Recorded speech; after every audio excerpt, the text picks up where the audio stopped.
Hablaba hace una semana aproximadamente con Hugo y con Gustavo y charlábamos acerca de aquellas personas que se denominan veganos y hablábamos de lo interesante que es que muchos de ellos, no todos, pero muchos de ellos no comen carne animal ni derivados de los animales, no leche, no queso, no carne, pero bromeábamos un poco que es interesante que aunque no comen carne, sí usan zapatos de cuero, cinturones de cuero o ropa de cuero. Y nos reíamos un poco, bromeábamos con Gustavo y con Hugo y decíamos, ¿y de qué son sus zapatos? ¿De lechuga? Porque verdaderamente cuando hay coherencia, si tú dices que no vas a comer un derivado animal porque no quieres que el animal sufra, tampoco te puedes vestir de la piel animal porque es el mismo sufrimiento que le causa. Aunque le parezca extraño, a veces somos nosotros como muchos de estos veganos. Decimos algo, pero no somos coherentes con lo que decimos. Y he aquí desde donde quiero partir esta enseñanza, que el Señor ha sido muy claro y rotundo en tener que decirla. Quiero confesar que no me gusta cuando tengo que volver a repetir pasajes, prefiero ir a otros, pero cuando el Señor dice, lo vas a decir, yo le digo, lo diré, aunque no quiera, pero lo diré. Así que tengo algo que decirle de parte de Dios, tómelo de parte del Señor a su vida. Acompáñeme por favor a Primera Reyes, capítulo 18.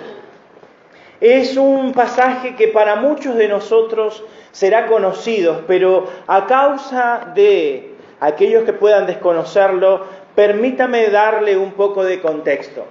En el tiempo en el cual habitaban los reyes en Israel, surgió un rey que era muy perverso. Literalmente fue el rey más perverso de toda la historia de Israel. Ya había pasado David y Salomón, habían pasado 100 años de esa etapa de esplendor de Israel y había aparecido el rey Acab. Acab era un perverso, un verdadero perverso. Había traído la adoración a ídolos paganos como Baal y Astarot a Israel. Él sostenía con el dinero del gobierno de Israel, con el gobierno del Estado, sostenía el culto pagano para estos ídolos y sostenía a 850 profetas que estaban a tiempo completo al servicio de la adoración de Baal y Astarot. Se había levantado en aquel tiempo un profeta, un verdadero hombre de Dios llamado Elías, de la ciudad de Tisbe. Y Elías había, movido por su celo al Señor, decretado, él había dicho, no va a haber lluvia durante los siguientes 3 años y medio hasta que yo diga que va a volver a llover. Y Elías se refugia en una cueva. Antes de esto, es llevado por el Señor al arroyo de Querib. Allí el Señor le va a sustentar con agua y carne, y luego con una viuda en Sarepta de Sidón. Luego el Señor lo manda a esta parte justamente de la historia. Le dice, ve y dile a Acab que va a llover, pero antes Elías va a hacer algo. Permítame mostrarle 3 cosas que aparecen en el relato de la historia sobre cómo nosotros debemos dejar de claudicar entre 2 pensamientos. Lo primero que quiero que veamos es un viejo y destructor pecado. En el capítulo 18, versículo 21, Elías se ha encontrado con Acab y le ha dicho, según el versículo 19 y 20, que reúna a todo el pueblo de Israel junto con los profetas de Baal y de Asera en el monte Carmel. Y en el monte Carmel se reúne todo Israel, literalmente todo Israel, y el mensaje, el sermón de Elías, aquella mañana muy temprano fue el siguiente, verso 21. Acercándose Elías a todo el pueblo, dijo, ¿hasta cuándo claudicaréis vosotros entre 2 pensamientos? Si Jehová es Dios, síganle, y si Baal es Dios, vayan en pos de él. y el pueblo no respondió palabra. Hermano, lo que se traduce aquí, dos pensamientos, es tener una mente dividida. Tal vez deba yo ser más claro. A veces pensamos como cristianos y otras como mundanos. Eso no puede pasar, no debe pasar en el creyente.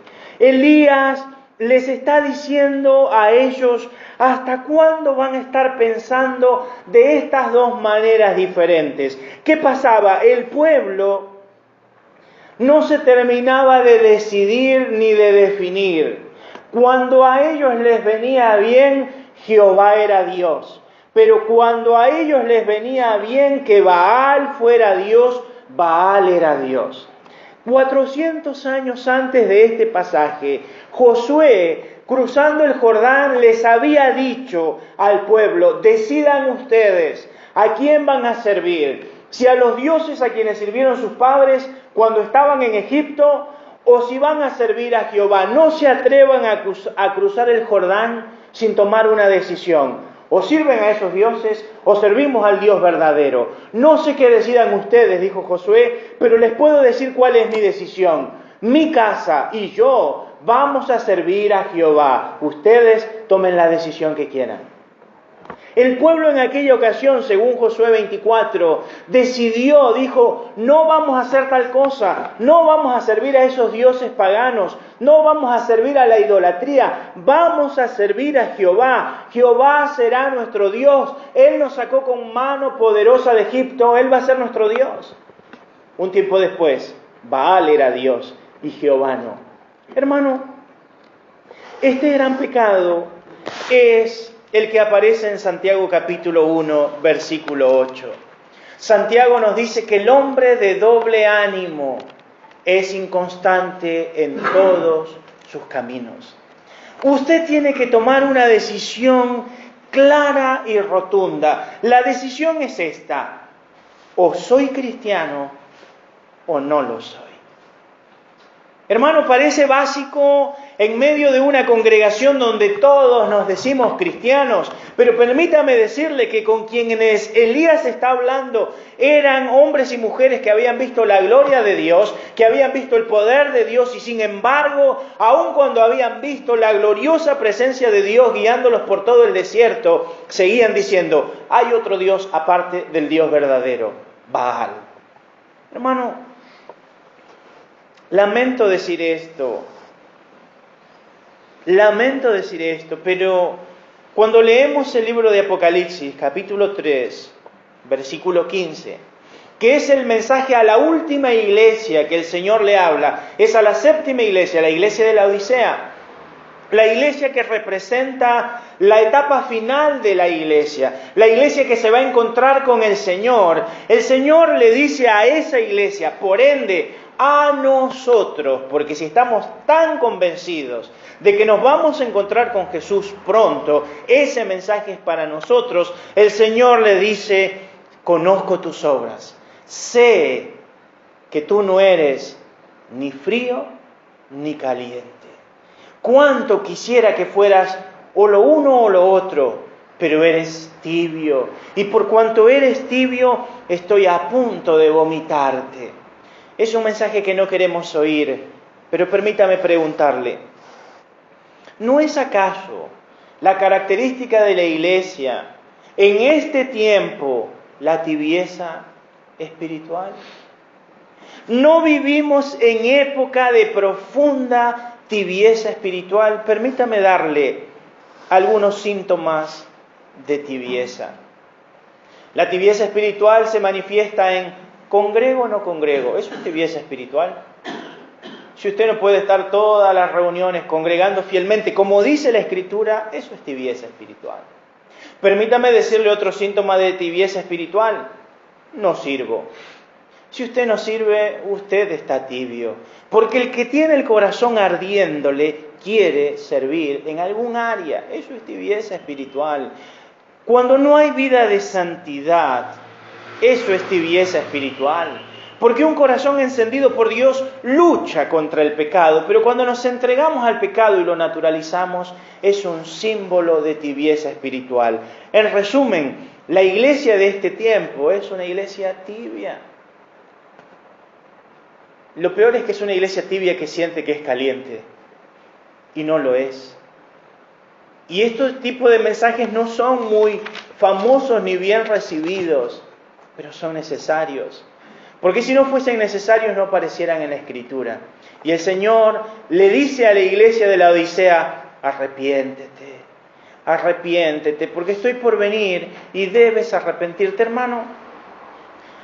A la luz de la palabra de Dios debemos entender que no podemos claudicar entre dos pensamientos. Tenemos que tomar una decisión clara y rotunda. ¿A quién vamos a seguir? O seguimos a Dios o lo dejamos. No he entendido jamás cómo es posible vivir en ambos bandos.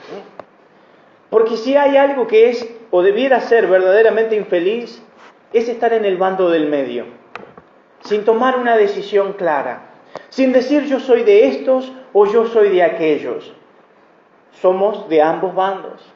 A veces nos podríamos mezclar completamente con aquellos que no conocen a Dios y ellos no se enterarían que somos cristianos. Pero a la vez estamos con los creyentes y parecemos muy creyentes. Y los inconversos capaz que ni se darían cuenta que no lo somos. Usted tiene que tomar una decisión profunda, rotunda. Si Jehová es Dios, sígale. Pero sígale completamente, con todo su corazón. Piense como cristiano, viva como cristiano, tome una decisión. Quiero hacer mucho énfasis en esto, hermano, porque lo que el Espíritu Santo me mostraba es que nosotros decimos ser cristianos y tenemos una Biblia que decimos que es palabra de Dios, pero no vivimos conforme a ella. Y de eso no nos sirve para nada. Hermano, cuando nosotros leemos la Escritura debe impactarnos, debe querer modificar algo en nosotros. Yo debo leer y debo decir, Señor, quiero vivir conforme a eso. Ustedes y yo vamos a ser tentados una y otra vez para desobedecer a la Escritura, pero debemos vivir conforme a ella. Quiero que sepa, para poner un solo ejemplo de tomar una decisión cristiana, el apóstol Pablo le dice a los filipenses, esta debe ser su manera de pensar. Piensen en todo lo bueno, en todo lo puro, en todo lo que tiene buen nombre, en todo lo que tiene virtud, en todo lo que es digno de alabanza. En esto ustedes deben pensar. Le pregunto a usted, ¿en qué se pasa pensando el día?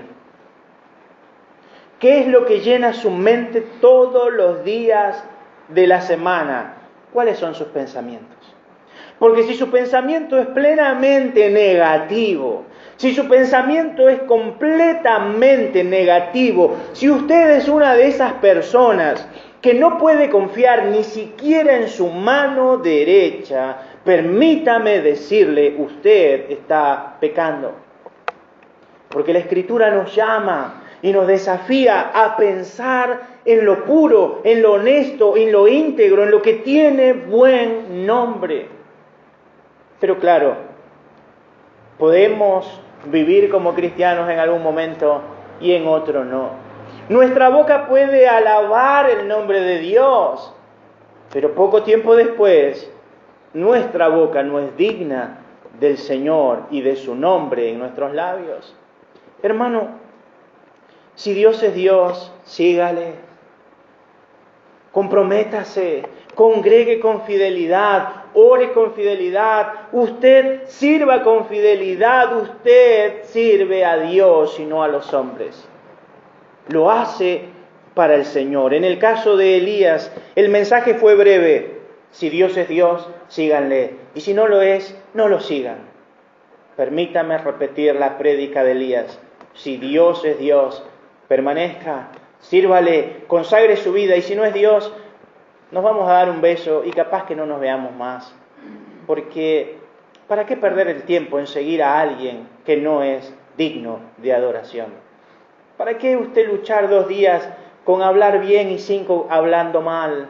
Si Dios no es Dios, usted tiene que consagrarse a pleno, al 100%. Permítame, en segundo lugar, ver la demostración de poder y la demostración de inutilidad de los sustitutos de Dios. Dice que en aquella ocasión Elías les dijo a los hombres del pueblo, versículo 22, Elías volvió a decir al pueblo: solo yo he quedado profeta de Jehová, mas los profetas de Baal hay 450 hombres. Dénsenos pues 2 bueyes, y escojan ellos uno, y córtenlo en pedazos, y pónganlo sobre la leña, pero no pongan fuego debajo. Y yo prepararé el otro buey, y lo pondré sobre la leña, y ningún fuego pondré debajo. Invoquen luego ustedes el nombre de vuestros dioses, y yo invocaré el nombre de Jehová. Y el Dios que responda por medio de fuego, ese sea Dios. Y el pueblo respondió diciendo: bien dicho. Hermanos, Elías hace un desafío. Para resumir la historia, Elías le dice: muy bien, ustedes, queridos hermanos de Israel, a veces dicen que Jehová es Dios y otras muchas veces dicen que Baal es Dios. Vamos a hacer una prueba. Vamos de una vez a decidir a quién vamos a honrar, si honramos a Jehová o si honramos a Baal. Y para que nadie diga que ha tenido menos oportunidad, vamos a hacer algo. Preparen 2 bueyes, preparen la leña, vamos a preparar cada uno un altar. Del lado de Dios soy yo el único profeta que he quedado. Del lado de ellos hay 450, literalmente eran 850. 400 de Baal. Denles a ellos un buey, denles la madera, que maten el buey, que lo corten, que armen el altar, que pongan la leña, no pongan fuego. Y luego oren a Baal.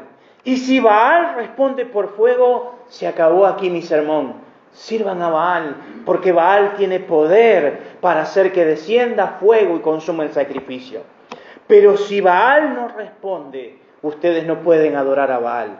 Ahora, no solamente eso, porque eso sería medianamente sencillo. Elías duplicó la apuesta, dijo: yo voy a hacer lo mismo y voy a orar a Jehová para que Jehová mande fuego. ¿Y si Jehová no mandaba fuego? Porque es fácil decir que el Dios pagano no iba a mandar fuego. No creemos en Baal. Pero si Jehová no manda fuego, nos hacemos todos ateos.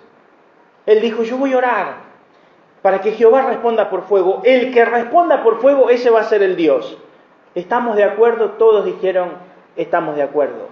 Desde las 6 de la mañana hasta pasado el mediodía, los profetas de Baal gritaban, brincaban, se cortaban, derramaban su propia sangre sobre el holocausto y decían: Baal, manda fuego, respóndenos. Y no había respuesta.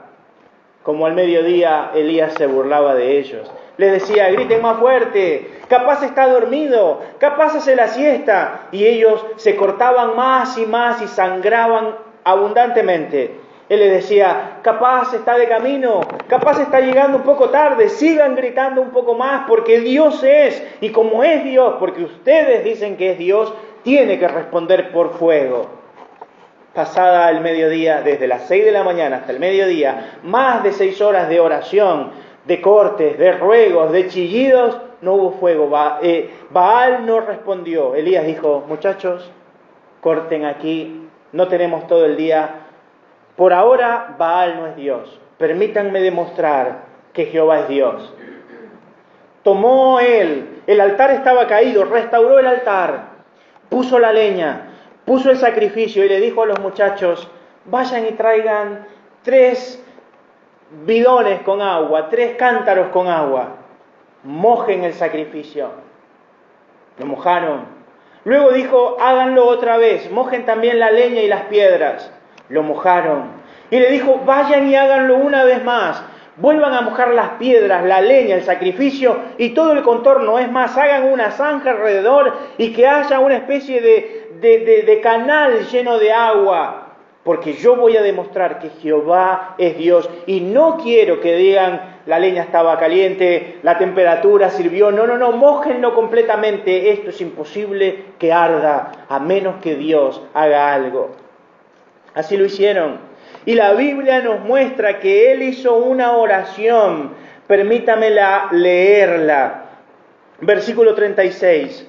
Cuando llegó la hora de ofrecerse el holocausto, se acercó el profeta Elías y dijo: Jehová, Dios de Abraham, de Isaac y de Israel, sea hoy manifiesto que tú eres Dios en Israel y que yo soy tu siervo y que por mandato tuyo he hecho todas estas cosas. Respóndeme, Jehová, respóndeme para que conozca este pueblo que tú eres Jehová, que tú eres el Dios y que tú vuelves a ti el corazón de ellos. Esa fue su oración.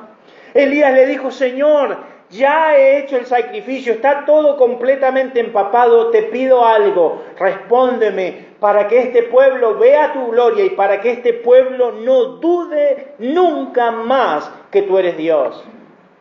Automáticamente, dice el pasaje, versículo 38, cayó fuego del cielo, cayó fuego de Jehová que consumió el holocausto, la leña, consumió también las piedras, consumió el polvo y aún lamió el agua que estaba en la zanja. Dios había respondido por fuego. Nadie podía dudar de que el Señor estaba ahí. Hace mucho tiempo oí de un profesor en una universidad de Estados Unidos que hacia final de primer año se paraba delante de la clase y decía: ¿hay alguien que crea aquí sobre el poder de la oración? Porque permítanme decirle que a ese Dios al que oran sus padres, sus abuelos, sus pastores, sus maestros de escuela bíblica, no existe. Así que no perdamos más tiempo orando. Era clase de química. El profesor tomaba un vaso de precipitado, uno de aquellos grandes, y lo decía: si hay alguien que crea en la oración, yo lo desafío a que ore, para que cuando yo suelte este vaso de cristal al caer al piso, no se rompa. ¿Hay alguien aquí que crea en la oración? Que Dios puede detener que esto se rompa. Año tras año, durante 15 años, nadie se atrevió a decir: yo creo. El profesor año tras año, por 15 años, se burlaba de esta manera de los estudiantes creyentes. Todos sabían que si él soltaba el vaso de cristal se rompería. Ese año en particular, un muchachito de primer año buscó a uno de tercer año. Le dijo: me han dicho que tú eres creyente, me han dicho que crees en la oración. Quiero decirte que he empezado este año química y sé lo que el profesor hace. Y quiero decirte que yo creo en el poder de la oración. Quiero pedirte que si tú crees en el poder de la oración, ores por mí. Falta poco menos de un mes para el fin de año y sé que el profesor mandará el desafío. Si alguien cree en la oración, yo me pondré de pie y diré que creo que Dios puede detener el vaso. Te pido algo, ora conmigo. Ora incesantemente conmigo. Aun cuando vayas a bendecir los alimentos, ora por mí. Acuérdate de mí en tus oraciones. Ora por mí porque voy a hacerlo en el nombre de Jesús. El hombre, este alumno de tercer año, le dijo: oraré por ti, oraré contigo. Llegó el día. Fue este muchacho de tercer año al aula. Sabía que era el día del desafío, era el último día de clase. Quería ver lo que iba a suceder. Como todos los últimos 15 años, el profesor se levantó y dijo: muy bien, como saben, no creo en Dios y ustedes tampoco debieran hacerlo.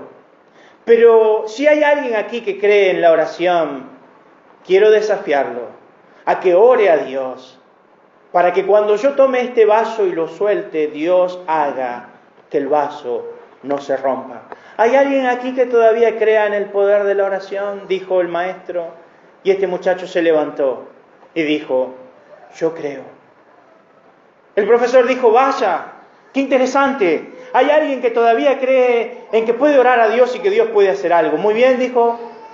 Queridos estudiantes, este muchacho ha sido valiente. Hagamos reverencia entonces para que él ore a su Dios. El muchacho ni siquiera inclinó la cabeza. Puesto de pie, dijo: Señor, creo en ti, creo en tu poder. Ahora te pido que para la gloria de tu nombre y honrando, Señor, lo que tú has puesto en mi corazón, permitas que cuando caiga ese vaso no se quiebre. Te lo pido en el nombre de Jesús. El profesor automáticamente soltó el cristal. De alguna de otra manera, el cristal pegó un giro, cayó sobre su zapato y rodó sin partirse. Dice la historia que fue la última vez que el profesor se burló del poder de la oración. No le voy a invitar a que lo haga, pero le voy a invitar a que lo crea. Dios tiene poder. Somos el pueblo de Dios que dice creer en el poder de Dios, pero cuando tenemos que vivir en el poder de Dios, Dios no tiene poder. Cuando alguien nos dice esta pregunta: ¿dónde está tu Dios?, nos escondemos debajo de la cama porque no le creemos a Dios. Hermano, hay que tener valor cuando nosotros decimos: yo creo en Jehová Jireh, y miras tu billetera vacía. Porque si tú crees en Dios proveedor cuando sabes que te van a pagar el fin de mes, tú no crees en el Dios proveedor. Tú sabes que te van a pagar. Eso no es fe, eso es seguridad. La fe es decir: no sé cómo va a suceder, pero Dios hará que suceda. La fe es decir: el diagnóstico es contrario, pero aún así voy a orar por un milagro porque Dios tiene poder para hacerlo. No sé si lo haga, pero no dudo que tiene poder para hacerlo. Hermano, quiero desafiarlo a que usted crea verdaderamente. Pero si usted dice creer, si usted hoy se para delante del Señor y dice: yo creo, entonces usted tiene que hacer algo. Usted no puede decir creo y no creo.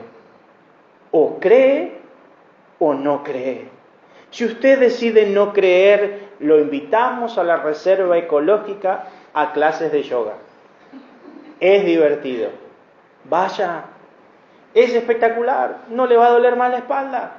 Pero si usted cree que Jehová es Dios, hermano, viva en integridad, viva en santidad, viva para Él. Dígale: Señor, aquí está mi vida, quiero servirte, sin reservas, sin condiciones, te voy a servir, aun cuando toda mi familia me dé la espalda, aun cuando mis compañeros de trabajo vengan a querer burlarse de mí, yo me voy a levantar y voy a decir: sí, creo, soy creyente, mi corazón le pertenece a Jesús, tomé una decisión por Él, a todo precio voy a vivir por Él.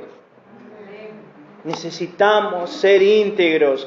Literalmente, permítame decirle, para terminar, la respuesta necesaria. En el versículo 39 y 40 nos dice así: viendo esto, el pueblo se postraron y dijeron: Jehová es Dios, Jehová es Dios. Entonces Elías les dijo: prendan, atrapen a los profetas de Baal para que no escape ninguno. Y ellos los atraparon y los llevaron a Elías al arroyo Cisón. Y allí Elías, ¿qué hizo? Les cortó el cuello. A los 850. Debe haber sido un par de horas largas. ¿Sabe? Este pasaje a mucha gente le hace ruido. Permítame decirle, me haría ruido si Elías no hubiera hecho esto.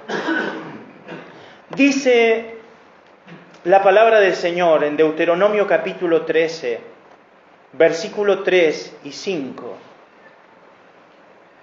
que si aparecía un profeta falso, que hacía que el corazón del pueblo se desviase de Jehová para seguir a otros dioses, tal profeta debía morir.